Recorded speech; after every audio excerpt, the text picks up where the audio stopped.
Oke, Assalamualaikum warahmatullahi wabarakatuh. Baiklah, kami dari kelompok 1 mata kuliah studi kawasan Timur Tengah. Di sini kami bakal bahas mengenai relevan perspektif agama di hubungan internasional dengan study case boycott produk Prancis di Timur Tengah.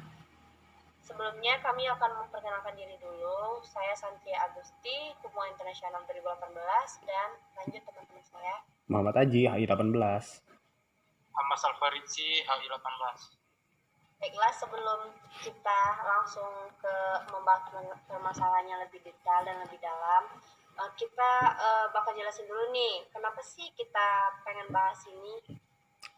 Siapa yang pengen duluan? Aji or Hamas? Nah, jadi seperti yang sudah disampaikan oleh Santria tadi, kami ingin mengajak teman-teman untuk melihat perspektif lain dari kasus yang akan kami angkat. Dengan inti pembahasan seputar relevansi agama dan kasus boikot Prancis di Timur Tengah. Pertama, agama sendiri menjadi suatu kerangka berpikir di hubungan internasional baru diakui pada saat era atau tren dunia mengalami modernisasi. Selama ini, teori-teori hubungan internasional yang menganalisis hubungan antar negara terbilang abai dan pada faktor religi. Teori-teori tersebut, yang sebagian besar berkembang di negara-negara barat, memang memisahkan negara dan agama, serta memusatkan perhatian pada faktor kepentingan nasional sebagai alasan mengapa suatu negara berhubungan dengan negara lain.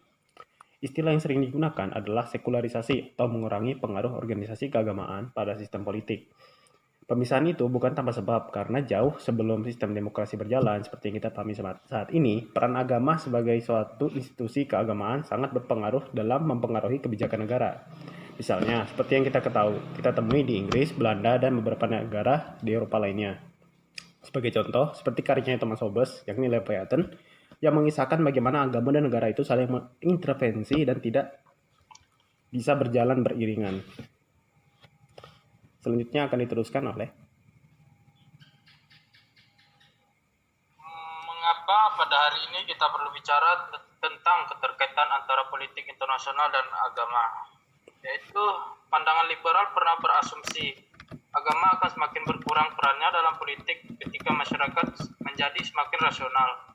Dan kenyataannya seiring dengan makin meluas modernisasi, bahkan semakin berkembangnya teknologi, informasi yang canggih dan makin tingginya tingkat pendidikan, faktor agama justru menguat esensinya di dalam masyarakat. Akibatnya, ya mau tidak mau negara tidak bisa mengabaikan kehadiran agama dalam praktik hubungan internasional. Contohnya yang paling konkret adalah munculnya organisasi teroris tanpa negara seperti Al-Qaeda dan ISIS di Timur Tengah. Di Asia Pasifik, sejumlah negara masih menerapkan dengan keras undang-undang penodaan agama dengan sanksi yang relatif sangat keras. Nah, jadi itu latar belakang kenapa kita memilih relevansi agama sebagai perspektif di hubungan internasional. Nah, untuk study case-nya yang akan dituliskan oleh Sandria, pertama-tama ada apa sih di Perancis, Sandria? Jadi gini guys, ada apa sih di Perancis? Jadi di Perancis itu sekarang Presiden Perancis Emmanuel Macron mengeluarkan statement kontroversial yang dianggap menghina agama Islam dan Nabi Muhammad SAW. Kenapa sih dianggap menghina? Karena sebagian umat Islam di dunia menggalakkan aksi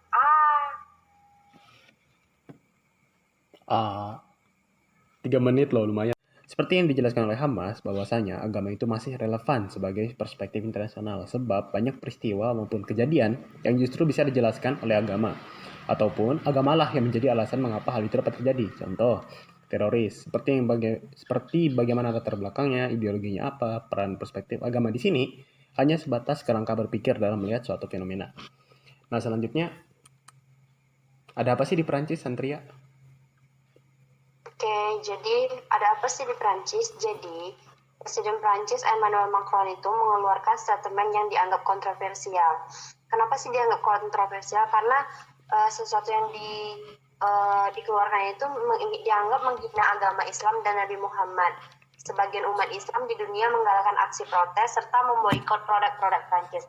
Apa itu boikot dan bagaimana sejarahnya? Pernyataan Macron tersebut terkait dengan diterbitkannya kartun atau karikatur Nabi Muhammad oleh majalah Charlie Hebdo pada September 2020 yang kemudian memicu beberapa aksi kekerasan di Prancis. Macron menegaskan bahwa Prancis terhadap aksi-aksi kekerasan. Dikutip dari BBC.com, Presiden Prancis sempat menyinggung tentang separatisme Islam. Macron juga menyatakan tidak bakal menghalangi kebebasan berpendapat dan berekspresi di negaranya. Statement Macron menuai reaksi dari sebagian umat Islam di dunia seperti Turki, negara-negara Timur Tengah, Malaysia hingga Indonesia. Salah satu seruan yang digencarkan adalah memboikot barang-barang produk Prancis. Jadi selanjutnya bakal dijelasin oleh Hamas apa itu boikot. Baik, apa itu boikot? Menurut Kamus Besar Bahasa Indonesia atau KBBI, boikot itu sendiri diartikan sebagai tindakan bersekongkol untuk menolak bekerjasama baik dalam urusan dagang, perundingan, dan lain sebagainya. Secara umum, boikot merupakan tindakan pengucilan dalam berbagai bidang seperti pekerjaan, ekonomi, politik, atau sosial yang dilakukan dengan terorganisir. Akibat boikot biasanya dilakukan sebagai bentuk protes terhadap sesuatu yang salah dan dianggap tidak adil, sehingga diperlukan tindakan secara kolektif dan masif untuk mengubahnya. Dalam konteks reaksi dan pernyataan Macron, di Indonesia terjadi beberapa aksi unjuk rasa. Akibat boikot produk-produk juga diserukan termasuk oleh Majelis Ulama Indonesia atau MUI. MUI sendiri menyatakan sikap dan menghimbau pada umat Islam Indonesia dan dunia untuk memboikot semua produk yang berasal dari negara Prancis. Tulis Wakil Ketua Umum MUI Muhyiddin Junaidi melalui surat pernyataan nomor KIP 1823 atau DPMUI tahun 2020 tanggal 30 Oktober, MUI juga menegaskan himbauan memboikot produk-produk Prancis akan terus dilakukan sampai Macron mencabut ucapannya dan meminta maaf.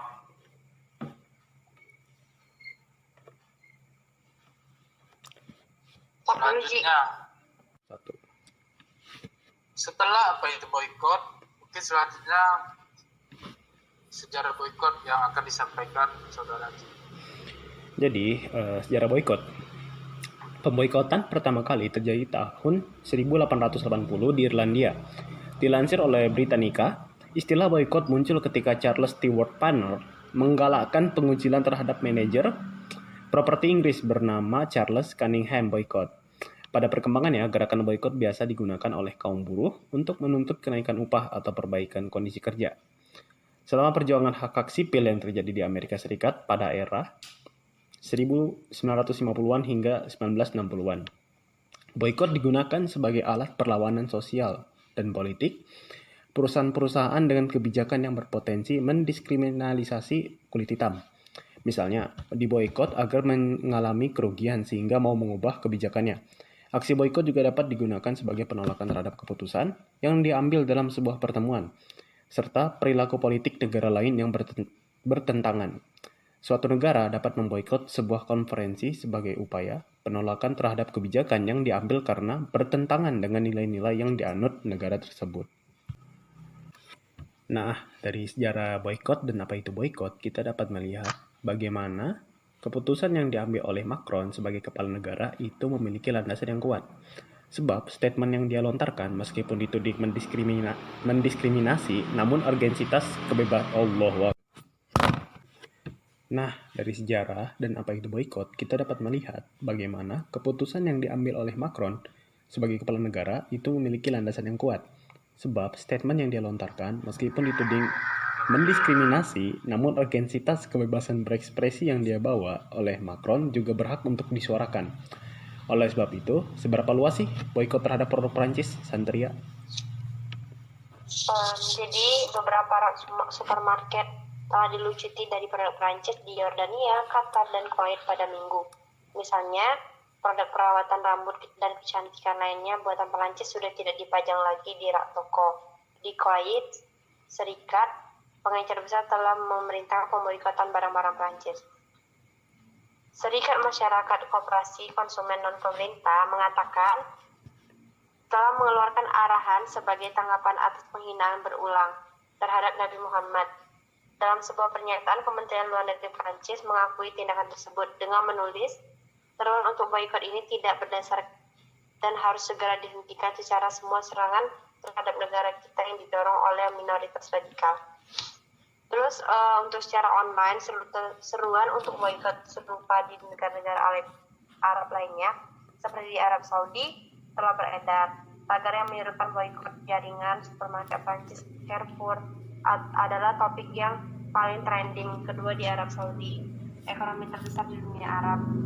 Sementara itu, untuk protes kecil anti Prancis diadakan di Libya, Gaza, dan Suriah Utara, tempat milisi yang didukung Turki melakukan kontrol. Jadi setelah mengetahui seberapa luas sih produk Prancis diboikot, selanjutnya itu untuk alasan mengapa Presiden Prancis atau pemerintah Prancis itu menyatakan tentang separatisme Islam, di mana Macron yang menyatakan bahwa mereka itu tidak akan menghalangi kebebasan berpendapat dan berekspresi di negaranya. Alasannya yaitu Prancis mendesak negara-negara Timur Tengah untuk mengakhiri seruan boikot mereka terhadap barang-barang produk Prancis, sehingga bentuk protes terhadap pembelaan Presiden Emmanuel Macron untuk menayangkan kartu Nabi Muhammad. Kementerian Luar Negeri Prancis mengatakan bahwa sedang terjadi seruan tak berdasar untuk memboikot barang-barang Prancis yang didorong oleh minoritas radikal. Melansir dari BBC, produk Prancis telah dihapus dari beberapa toko di Kuwait, Yordania, dan Qatar. Sementara protes terhadap pernyataan Macron yang menyinggung Muslim telah terlihat di Libya, Suriah, dan jalur Gaza. Reaksi dari beberapa negara Timur Tengah tersebut berasal dari komentar yang dibuat oleh Macron setelah terjadi pembunuhan mengerikan terhadap seorang guru Prancis yang mempertunjukkan kartu Nabi Muhammad di kelas. Namun sekularisme negara dianggap sebagai pusat identitas nasional bagi Prancis, sehingga membatasi kebebasan berekspresi untuk melindungi perasaan satu komunitas tertentu. Kata negara merusak persatuan. Pada Minggu, Macron mengadakan pembelaan terhadap nilai-nilai Prancis dalam sebuah tweet yang berbunyi, "Kami tidak akan menyerah selamanya." Para pemimpin politik di Turki dan Pakistan telah membujuk Macron, menuduhnya tidak menghormati kebebasan berkeyakinan dan meminggirkan jutaan Muslim di Prancis. Pada Minggu, Presiden Turki Recep Tayyip Erdogan menyarankan untuk kedua kalinya bahwa Macron harus mencari pemeriksaan mental untuk pandangannya tentang Islam. Komentar tersebut mendorong Prancis memanggil duta besar untuk Turki untuk melakukan konsultasi pada Sabtu. Jadi, setelah mengetahui statement Macron selaku presiden, selanjutnya bagaimana seharusnya Prancis terlibat dalam perselisihan ini? Para pemimpin Eropa mendukung Macron dalam mengkritik serangan terhadap Prancis, terutama dari Turki. Di Jerman, juru bicara kanselir Angela Merkel dan Steffen Steinbrück mengatakan itu adalah komentar fitnah yang sama sekali tidak dapat diterima, terutama dengan latar belakang pembunuhan mengerikan guru Prancis Samuel Paty oleh seorang fanatik Islam. Menteri Luar Negeri Jerman Heiko Maas menggambarkan serangan pribadi Erdogan terhadap Macron sebagai serangan baru. Perdana Menteri Italia, Belanda, dan Yunani juga mengatakan dukungannya untuk Prancis. Perdana Menteri Belanda Mark Rutte dalam cuitannya mengatakan kata-kata Presiden Erdogan kepada Presiden Emmanuel Macron tidak dapat diterima, menambahkan bahwa Belanda berdiri untuk kebebasan berbicara dan melawan ekstremisme dan radikalisme. Beberapa pejabat Uni Eropa mengecam komentar Erdogan. Komisi Eropa memperingatkan Erdogan bahwa komentarnya itu akan semakin menyulitkan Turki untuk bergabung di Uni Eropa. Kepala Kebijakan Luar Negeri Eropa, Josep Borrell, mengatakan komentar Erdogan tidak dapat diterima dan mendesak Turki untuk menghentikan konfrontasi yang berbahaya ini. 2-1. Jadi selanjutnya, bagaimana dengan reaksi negara Muslim? Presiden Jokowi sendiri menyatakan Indonesia mengecam Presiden Prancis Emmanuel Macron. Dia menyampaikan hal itu sekaligus mengecam tindakan kekerasan yang terjadi di kota Nice di Paris. Indonesia juga mengecam keras pernyataan Presiden Prancis yang menghina agama Islam yang telah melukai perasaan umat Muslim di seluruh dunia. Jokowi pun melakukan konferensi pers yang disiarkan secara langsung melalui akun YouTube Sekretariat Presiden pada hari Sabtu. Pernyataan Macron yang bisa memicu perpecahan antara umat beragama di dunia. Padahal menurutnya saat ini sesama umat membutuhkan persatuan untuk menghadapi pandemi COVID-19 dan kebebasan berekspresi yang mencederai kehormatan, kesucian, serta kesakralan nilai-nilai dan simbol nilai agama. Sama sekali tidak bisa dibenarkan dan harus dihentikan. Mengaitkan agama dengan tindakan terorisme adalah sebuah kesalahan besar. Dia menegaskan terorisme tidak ada hubungannya dengan agama apapun. Indonesia mengajak dunia mengedepankan persatuan dan toleransi beragama. Nah, jadi kayak kita udah bahas tuh soal isi dari kenapa kita memilih studi case ini, boykot produk Perancis. Nah, jadi habis ini kita ada sesi bincang-bincang terkait mengapa pada sesi ini kita perlu membicarakan tentang ketertarikan antara politik internasional dan agama. Pertama, perspektif agama sebagai perspektif hubungan internasional itu tidak sepopuler seperti liberalisme, komunisme, dan realisme.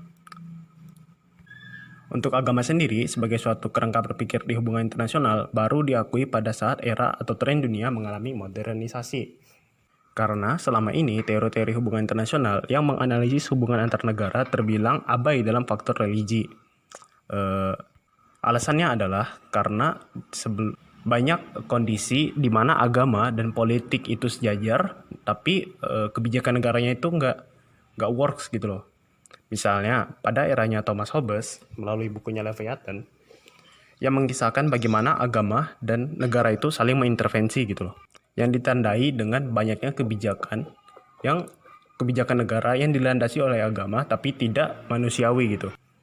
Seperti melegalkan perang, serta kebijakan yang bersifat absolut dan menentang hak-hak manusia, hak-hak asasi manusia. Nah, jadi gitu soal relevansi agama di hubungan internasional. Mungkin teman-teman yang lain ada pendapat? Ya. Mungkin Santria dulu. Oke, jadi kalau menurut aku sih agama itu relevan sih dalam apalagi dalam itu.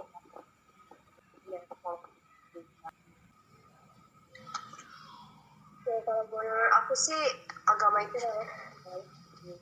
Apalagi kan zaman sekarang tuh isu agama itu banyak banget kayak yang kita bahas juga kan berkaitan sama isu agama. Nah, gitu Santria, masih relevan ya, soalnya memang banyak kasus-kasus yang muncul dan bisa dijelaskan oleh agama. Mungkin selanjutnya dari Hamas. Yaps. Menurutku relevan sih dengan melihat kasus boykot ini sendiri. Karena kasus boykot Indonesia sendiri kan mengkaitkan tentang agama gitu. Ya, apa sebab dan akibatnya ada peran agama di situ ya? Ya. Nah, selanjutnya kita pengen bahas nih soal boykot itu sendiri efektif nggak sih sebagai solusi dari kasus boykot produk Perancis ini? Nah, dari aku dulu nih, menurut aku boykot itu nggak efektif, soalnya boykot itu menghalangi kebijakan dari negara yang dituju gitu loh. Dalam hal ini, Perancis produknya dihalangi atau tidak dibolehkan beredar ke negara-negara lain. Nah, negara-negara lain itu negara muslim. Otomatis produk Perancis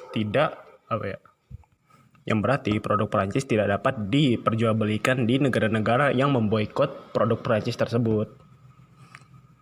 Jadi menurut saya boikot itu kurang etis. Untuk lebih baiknya, saya menyarankan embargo, di mana embargo itu membatasi gitu loh, membatasi produk Perancis yang masuk ke negara-negara yang ingin mengembargonya, di mana hal ini itu berdampak pada efek jerahnya dapat, tapi ekonomi juga nggak terhambat. Mungkin seperti itu. Untuk yang lain ada tanggapan nggak? Mungkin dari Hamas ingin ada tambahan?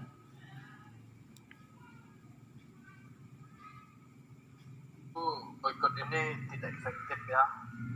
Karena dari boykot ini Macron sendiri terancam kehilangan 1.442 triliun akibat seruan boykot produk Prancis ini. Seruan untuk memboikot produk asal Prancis ini mengancam transaksi luar negeri dari negara yang sekarang dipimpin oleh Emmanuel Macron. Saat ini tercatat lebih dari 100 miliar US dollar atau setara 1.442 triliun. Nilai ini merupakan transaksi perdagangan yang dimiliki antara Prancis dengan negara-negara mayoritas Muslim. Seruan boykot produk Prancis ini dipicu klaim kontroversial Presiden Emmanuel Macron tentang Islam. dan imbasnya itu Presiden Turki Recep Tayyip Erdogan agar mengimbau warganya untuk menghindari produk Prancis karena agenda anti-Islam Macron. Oke, berarti gue sama Mas setuju nih kalau boykot ini nggak efektif. Mungkin Santria ada tanggapan lain? Aku sih juga, menurut aku nggak efektif sih dilakukannya boykot terhadap produk Prancis. Kenapa? Karena kalau ngelihat kayak efektif itu, kita tuh harus melihat dalam 21. Karena kalau kita mau melihat efektivitas boykot itu tergantung pada dua hal gitu. Yang pertama itu pada tujuan boykot. Jadi tujuan boykot ini seperti apa gitu, kayak tujuan boykot dari Prancis ini kan kayak suatu bentuk kebijakan untuk pembatasan terhadap ekonominya Prancis.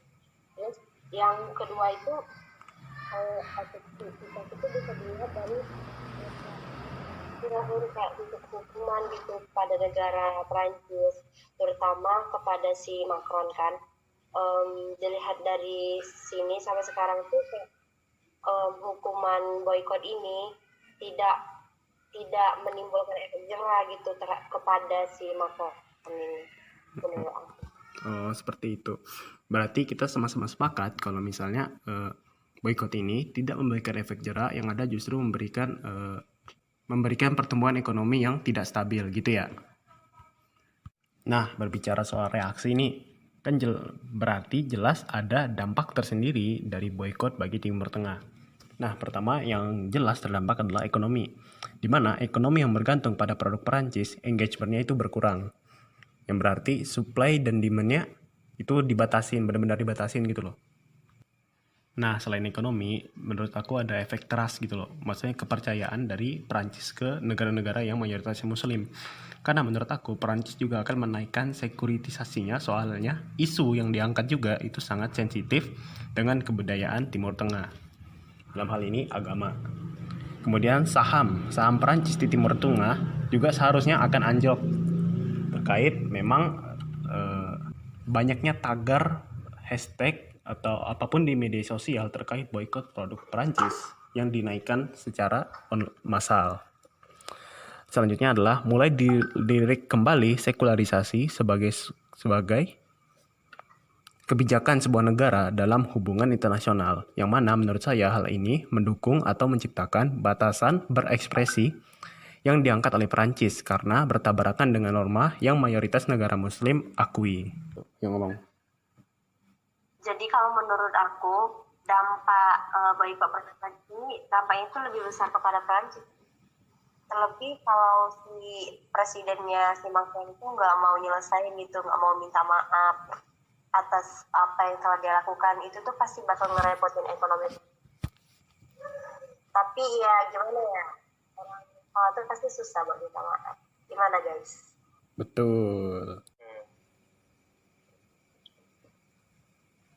Menyatakan Presidential Council of the Government of National Accord atau pihak eksekutif harus menanggapi penghinaan dibuat oleh Prancis terhadap Nabi Muhammad dengan mengakhiri hubungan yang bekerja dengan perusahaan Prancis.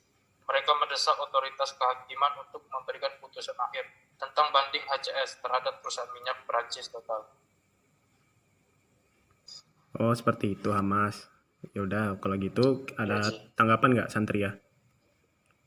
Kalau dari aku ada sih kayak respon dari negara Arab, salah satu itu negara Qatar yang ikut marah gitu kan atas pernyataan dari Macron sendiri.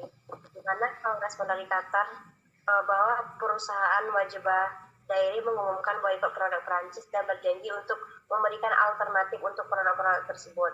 Terus Qatar juga mengumumkan melalui Twitter Almira Consumer Goods Company, itu semua perusahaan saham gabungan Qatar yang mengatakan telah melakukan penarikan produk-produk Prancis dari toko-tokonya. Udah sih, itu aja sih sejauh ini tambahnya. Oh, berarti garis besarnya banyak negara-negara mayoritas Islam itu melakukan pembatasan produk dari Perancis. Oke. Nah, berbicara soal reaksi ini, kan berarti jelas ada dampak tersendiri dari boykot bagi Timur Tengah. Nah, pertama yang jelas terdampak adalah ekonomi, di mana ekonomi yang bergantung pada produk Perancis, engagement-nya itu berkurang. Yang berarti supply dan demand-nya itu benar-benar dibatasin gitu loh. Nah, selain ekonomi, menurut aku ada efek trust gitu loh. Maksudnya kepercayaan dari Perancis ke negara-negara yang mayoritasnya Muslim. Karena menurut aku, Perancis juga akan menaikkan sekuritisasinya, soalnya isu yang diangkat juga itu sangat sensitif dengan kebudayaan Timur Tengah. Dalam hal ini, agama. Kemudian saham Perancis di Timur Tengah juga seharusnya akan anjlok. Terkait memang banyaknya tagar, hashtag, atau apapun di media sosial terkait boykot produk Perancis yang dinaikkan secara massal. Selanjutnya adalah mulai dilirik kembali sekularisasi sebagai kebijakan sebuah negara dalam hubungan internasional, yang mana menurut saya hal ini mendukung atau menciptakan batasan berekspresi yang diangkat oleh Perancis karena bertabrakan dengan norma yang mayoritas negara Muslim akui. Yang ngomong. Jadi kalau menurut aku dampak boykot produk ini dampaknya itu lebih besar kepada Prancis. Terlebih kalau si presidennya si Macron itu nggak mau nyelesain gitu, nggak mau minta maaf atas apa yang telah dia lakukan, itu tuh pasti bakal ngerepotin ekonomi. Tapi ya gimana ya, orang itu pasti susah buat minta maaf. Gimana guys? Betul. Yang akan dipertontonkan di sekolah seni mereka. Konsep kebebasan berekspresi melalui seni ini sangat dimaklumi dalam banyak hal. Dalam hal ini, banyak tokoh-tokoh bersejarah atau berpengaruh di dunia diabadikan menjadi patung hingga lukisan. Selain untuk mengapresiasi jejak tokoh tersebut, juga menjadi bahan pembelajaran untuk meningkatkan standar seni. Sehingga konsep kebebasan berekspresi tokoh agama sekalipun kodratnya wajar bagi seniman Perancis untuk divisualisasikan.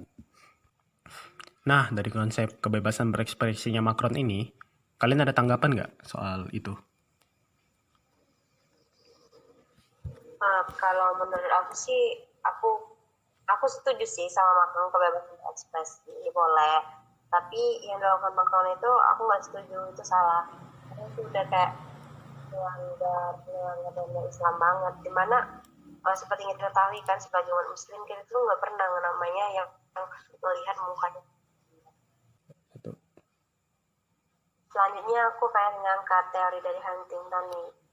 Yang benar ya kata Huntington yang itu benturan peradaban atau dikenal kayak class of civilization itu, bahwa teori ini tuh kayak identitas budaya dan agama seorang itu akan menjadi sumber konflik gitu, konflik utama di dunia pasca perang dingin. Ternyata yang ini terbukti. Dari teori ini aku nyaranin ke pemerintah Perancis, terutama kepada mereka tuh lebih kayak belajar gitu, empati, mau menghargai juga dunia. Untuk membulatkan kesimpulan, kembali kami tegaskan bahwasanya tidak ada cara yang paling etis bagi Presiden Prancis, yakni Emmanuel Macron, untuk memperbaiki nama baik dan untuk memperjelas bahwasanya kebebasan berekspresi yang dikemukakan tidak sesuai dengan norma ataupun memang jelas hal yang dikemukakan itu menyinggung dan tidak etis. Dan untuk golongan yang tersindir atas pernyataan Presiden Prancis tersebut, mohon diberi pengertiannya. Melakukan penyerangan dan pengerusakan justru tidak mencerminkan identitas Muslim yang baik. Oleh karena itu, cukuplah efek jerak dari boykot produk Prancis memberikan efek jerak dan juga diperlukan cara-cara diplomatis. Mungkin perlu adanya dialog terbuka untuk menjelaskan batasan kebebasan berekspresi seperti apa yang menjadi acuan bagi Macron ke depannya. Untuk relevansi agama sendiri, sesuai pernyataan dari Samuel Huntington, bahwasanya konflik kontemporer akan cenderung akibat bergesekannya agama dan kebudayaan. Dari kasus boykot Prancis tadi, dapat dilihat bahwasanya konflik didasari pada budaya Prancis yang sangat terbuka akan seni, namun menyinggung aspek Muslim yang sangat sensitif untuk diapresiasi secara seni yang dianut oleh Macron. Dari kasus di atas menunjukkan bahwa isu yang berbalut agama dapat diangkat hingga menjadi perhatian dan jelas berdampak pada dunia internasional, terkhususnya Timur Tengah. Nah, dari sini kami sudah dapat menilai bahwasanya relevansi aspek agama di hubungan internasional Dan dunia internasional seharusnya sudah tidak abai dengan menjadi aspek agama ini. Mungkin sekarang soal ketersinggungan ke depannya bisa jadi aspek etnis, hak asasi manusia, hingga ekonomi, ekspor dan impor pun akan melibatkan agama. Untuk dari itu, sekian dari kami.